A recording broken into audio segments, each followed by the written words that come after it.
bien, son ya las 7 de la mañana con 21 minutos. Avanzamos con nuestro espacio de entrevistas y vamos a saludar de inmediato a esta hora a Christopher Gallegos. Él es analista de seguridad, quien nos acompaña esta mañana vía telemática. Christopher, muy buenos días. Bienvenido. Le saluda Belkis Sánchez. Buenos días, Belkis. Muchísimas gracias por la invitación. Un saludo cordial a todo su equipo de trabajo y a toda la audiencia. Muchísimas gracias a usted. Las cifras de inseguridad en el país siguen siendo materia de discusión, se mantiene latente y más todavía cuando en estos últimos días vimos con sorpresa que enero sería el mes de lo que va de este 2025, el mes más violento. ¿Es así? ¿Enero configura el mes más violento de los últimos 4 años, como se ha referido en estos últimos días? En efecto, Belkis, es gravísimo lo que está pasando en el país. No solo que las cifras o los números dan cuenta de el índice de violencia, sino que nos muestran que hemos rebasado cualquier nivel histórico en el país. No existe un mes de enero que hayamos superado las 600 muertes violentas en el Ecuador. Entonces, este tema no es solo de los últimos 4 años, es una estadística histórica y, por supuesto, refleja de cuerpo entero el problema de seguridad que tenemos. Entre otras cosas, Belkis, el principal problema es la ausencia de política pública, porque no se explica que el Estado despliegue política pública, destine recursos para las agencias de seguridad y que tengamos este tipo de niveles de violencia criminal. Consecuentemente, yo creo que el plan de gobierno en materia de seguridad está fracasando en absoluto. Ausencia de política pública. Y aquí es inevitable poner sobre la mesa de discusión el plan de seguridad del que tanto ha hablado el gobierno nacional, el denominado Plan Fénix, que al menos yo en los espacios de entrevista en los que he podido abordar de este tema con mis invitados, ninguno hasta el momento ha podido dar fe de que en efecto existe un plan de seguridad concreto y que su aplicación esté dando resultados. Mire, más allá de que nos muestren un papel, un cartón o lo que usted quiera, como presentándolo como un plan de seguridad, la realidad es absolutamente diversa, pues no, porque nos muestra que existe todavía pugna por los territorios, por las plazas de microtráfico, de operación de la delincuencia, y obviamente no existe una respuesta capaz por parte del Estado de frenar esta circunstancia. La fuga de Fito de la cárcel de máxima seguridad de la ciudad de Guayaquil también refleja que no solo la crisis es a nivel de agencias de seguridad, sino también a partir de uno de los estamentos del Ejecutivo que debería contener y controlar la violencia criminal desde las prisiones. Y me refiero al SNAI, esta institución inservible que en la actualidad lo único que hace de alguna forma es velar por los delincuentes, por poner a disposición de los delincuentes las instalaciones de los centros de privación de libertad para que puedan terminar convirtiéndolo en fortín del crimen organizado. Entonces, el problema es enteramente del Ejecutivo. Primero, porque el Ministerio del Interior no tiene una política criminal y no tiene una política pública en materia de seguridad. Segundo, porque el SNAI, que también es del Ejecutivo, al igual que el del Ministerio del Interior, no cumple con la función de contener desde adentro, una vez que los delincuentes son apresados, la ola de violencia criminal que están generando, ¿no? No se olvide usted que incluso hace años asesinaron a un periodista, Efraín Ruales, y que la orden salió prácticamente desde un centro penitenciario, como siguen saliendo a diario las órdenes de asesinatos, sicariatos, extorsiones, secuestros y un montón de cosas más. Entonces, el Ejecutivo, en definitiva, no tiene un plan de gobierno. Yo por eso hablo de un plan de gobierno, porque es mucho más amplio el problema. No tiene que ver solo con fortalecer a la Policía Nacional ni con poner a las Fuerzas Armadas en las calles. Esto tiene que ver con una política integral. Fíjese lo que ha pasado en los últimos años y en los últimos gobiernos. Se han quejado de que supuestamente las leyes son pro delincuentes, de que las leyes generan garantías para los delincuentes y no para las víctimas. Vaya a saber cuántas reformas se han hecho al Código Orgánico Integral Penal, cuántas reformas se han hecho a las leyes de seguridad, a los propios reglamentos del Ministerio del Interior para el uso de armas y el uso progresivo de la fuerza. Entonces, este no es un problema de leyes, es un problema de conocimiento y de voluntad política. El problema es que en este momento quien está en el poder, el presidente Daniel Noboa, por más buenas intenciones que tenga, no tiene equipo que sea capaz y suficiente para poder desplegar una política de seguridad que además no es simple, Belkis, porque esto no pasa solo por ser un problema del Ecuador. Este es un problema regional, es un problema que traspasa las fronteras y las barreras de los países. Entonces, no tenemos la capacidad de sentarnos con los países vecinos con los que, por ejemplo, colindamos en las fronteras, norte y sur, para poder establecer una hoja de ruta en el tráfico de droga y en el tráfico de armas. Mientras no hagamos eso y no fortalezcamos los mecanismos de control de la economía ilícita, el país va a seguir por el mismo rumbo que tenemos y mañana tendremos el febrero más violento y pasado mañana el marzo y esto no terminará nunca. De cifras de pronto que se han podido revisar, cómo están precisamente Colombia y Perú con sus acciones gubernamentales para combatir esta realidad. Mire, Colombia es un territorio frente a Ecuador mucho más seguro porque tienen un plan de seguridad que es absolutamente diferente. El plan de seguridad, por ejemplo, de Colombia está enfocado en dos ejes. El primer eje, el preventivo, es decir, en generar política pública social para llegar a los sectores marginales, a los sectores desposeídos y evitar que ahí se conviertan en caldo de cultivo de la delincuencia, que ahí como grupos vulnerables vaya el narcotráfico, los paramilitares, las organizaciones criminales de Colombia y los cárteles, en definitiva, a reclutar a personas, a niños, adolescentes como tal. Entonces, el eje preventivo de Colombia es un eje sumamente exitoso, por eso es que hay menos delincuencia.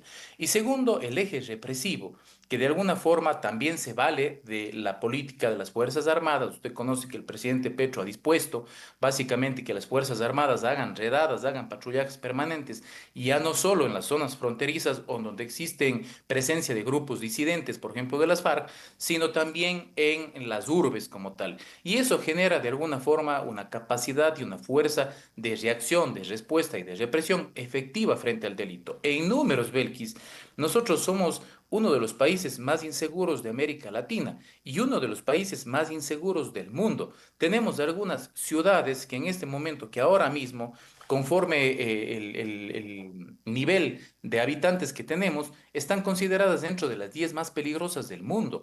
Eso no puede seguir pasando, mientras al final del día nos están quitando el bolsillo al pueblo, nos están poniendo impuestos, nos están quitando los subsidios. No puede seguir pasando esto. No se olvide que el presidente de la República subió el IVA al 15% so pretexto de fomentar una política de seguridad y obviamente de inyectar y contar con los recursos necesarios. Pero nada de eso ha sucedido. Dígame usted qué les han dado a los militares, qué les han dado a la policía. ¿Se han fortalecido los canales de inteligencia? Para nada. No existe un fortalecimiento de las agencias de inteligencia que hagan frente al crimen organizado. Por el contrario, la realidad nos muestra que el crimen organizado está un paso por delante del Estado y Ujú. eso habla muy mal y deja en muy mal predicamento a las agencias de seguridad como Policía Nacional, como SNAI y como Fuerzas Armadas, frente a lo cual el Ejecutivo no ha hecho absolutamente nada.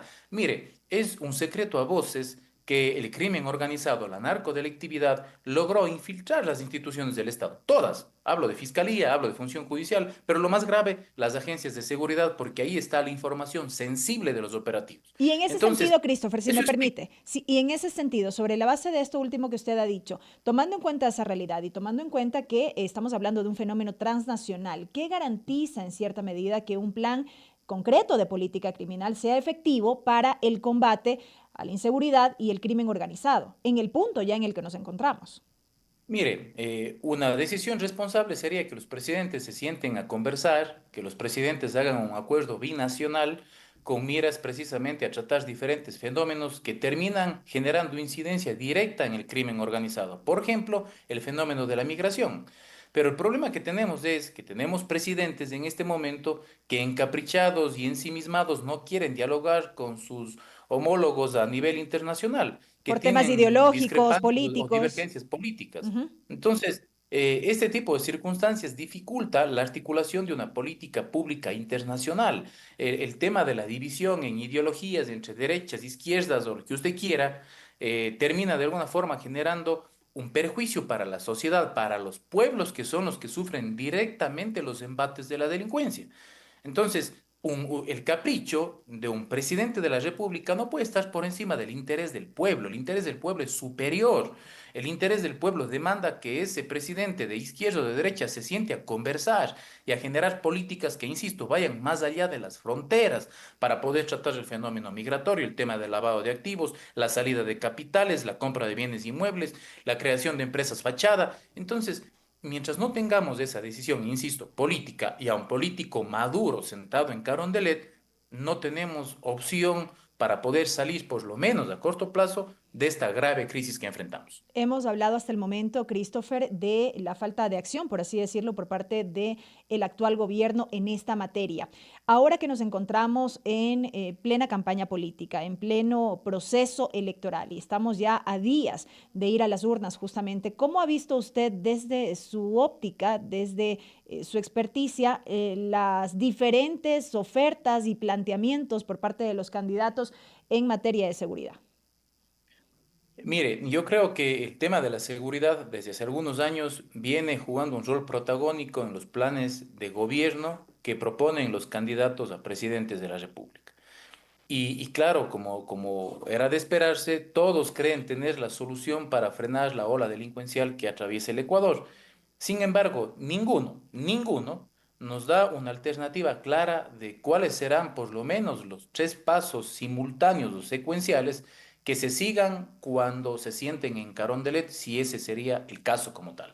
Se ha hablado de política criminal, de política pública, de fortalecer a las Fuerzas Armadas, de fortalecer a la Policía Nacional, de meterle mano a la justicia para erradicar la corrupción, y algún político incluso por ahí llegó a decir hay que extraditar a Rafael Correa. Entonces, hay una serie de propuestas totalmente ambiguas, imprecisas, algunas incluso irrealizables. No se pueden realizar, Belkis, y eso deja en muy mal predicamento el conocimiento y la asesoría que tienen los candidatos a presidentes. Porque si usted se postula para mañana aspirar a llegar a la presidencia de la República, usted tiene que saber en números crudos con cuánto cuenta para poder generar una política de seguridad de Estado y cuánto va a necesitar para fortalecer los servicios de seguridad, pero ni eso conocen. Entonces, yo le digo honestamente, por ahí Pedro Granja quizá conoce uno que otro tema de seguridad, tiene alguna experiencia en la rama y creo que hace propuestas un poquito más concretas, más aterrizadas. Segundo, Luisa González creo que tiene la experiencia, creo que tiene de alguna forma los datos a su alcance, cuenta con datos que son importantes que generaron en gobiernos anteriores y eso quizá le da también alguna ventaja. Pero el resto de candidatos, le digo honestamente, dejan en muy mal predicamento. Mire, yo no tengo nada en contra de ningún candidato, no tengo afinidad ni tengo apatía con ningún candidato, pero por ejemplo, el señor Henry Cucalón, le voy a poner como ejemplo. Ujú. ¿Qué puede ofrecer en materia de seguridad si el señor ya fue ministro del Interior de la República del Ecuador y no hizo absolutamente nada?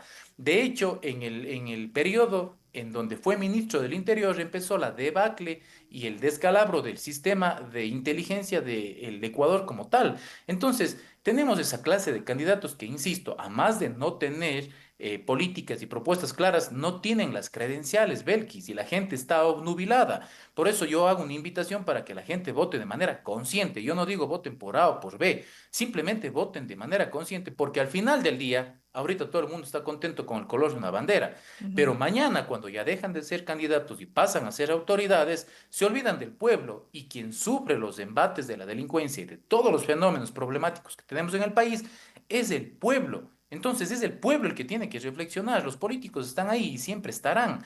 El asunto acá es el pueblo que genere conciencia para que haga un ejercicio democrático correcto y no sigamos sufriendo el descalabro no solo de los servicios de seguridad, sino del país. Belkis, vaya a ver lo que pasa en el sistema judicial, vaya a Ujú. ver lo que pasa en Fiscalía General del Estado. A mí me apena mucho que Fiscalía General del Estado sea un brazo de operación de un poder político como tal, y eso no puede pasar. Me apena mucho que Fiscalía persiga a personas y no persiga delitos. Me apena mucho que Fiscalía sea parte del esquema de corrupción que prácticamente ha desmantelado todo el Estado. Y me apena mucho que los jueces de la Corte Nacional, y lo digo categóricamente, sin temor a equivocarme, y me hago cargo de mis palabras, con honrosas excepciones, Belkis, sean parte del problema y no de la solución.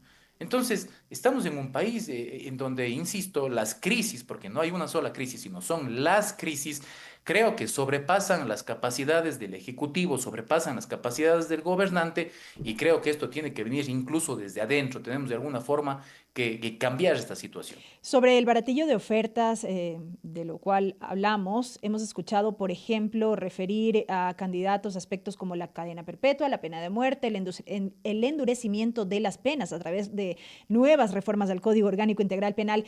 Pero, por ejemplo, sobre esto último, particularmente, hay poca confianza sobre nuestro sistema penitenciario y de rehabilitación social en nuestro país. Y hay poca confianza de que a futuro puede existir una verdadera transformación, un cambio estructural integral en este aspecto, por ejemplo.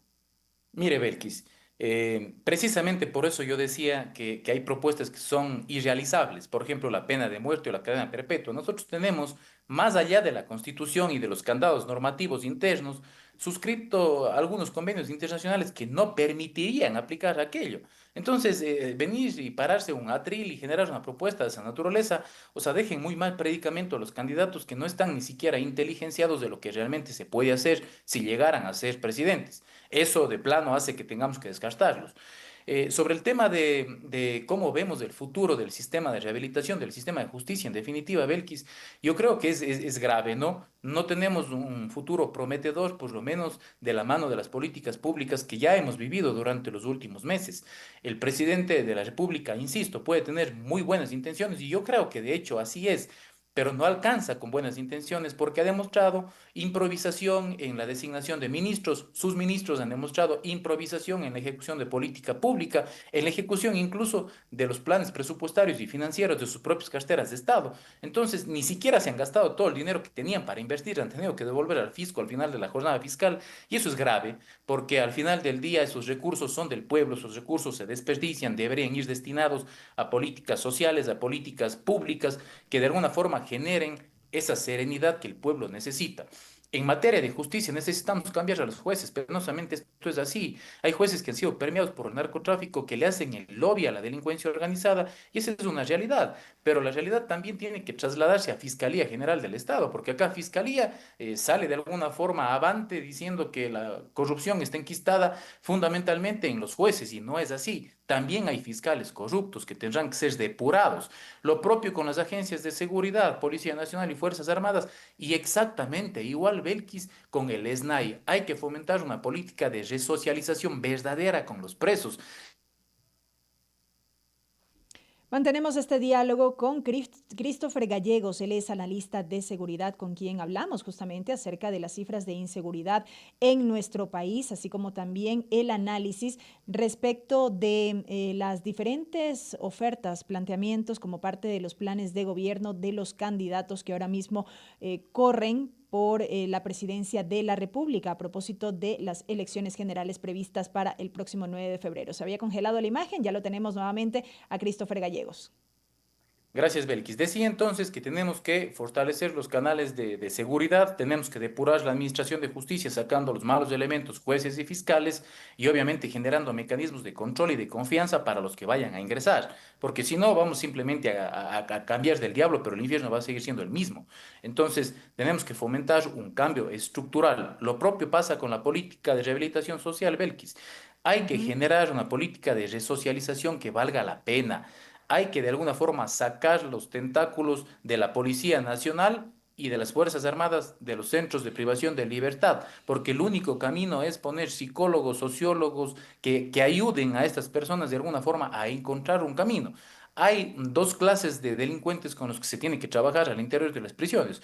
Unos con los que definitivamente no se puede negociar absolutamente nada y otros con los que se tiene que negociar su proceso de rehabilitación social, que sí los hay al interior de la prisión. No todos los que están adentro son parte del crimen organizado. También hay gente que está por tránsito, hay gente que está por apremio, un montón de gente que está por delitos patrimoniales. Entonces, con esa gente se tiene que trabajar porque no tenemos otro camino, Belkis. Christopher. Tarde o temprano van a volver a la sociedad y hay que hacer que vuelvan de una manera positiva. Lo último, brevemente, con todo este diagnóstico y esta serie de pendientes por atender en nuestro país, ¿en el horizonte se ve que el gobierno pueda trascender de estas buenas intenciones a las que usted hacía referencia?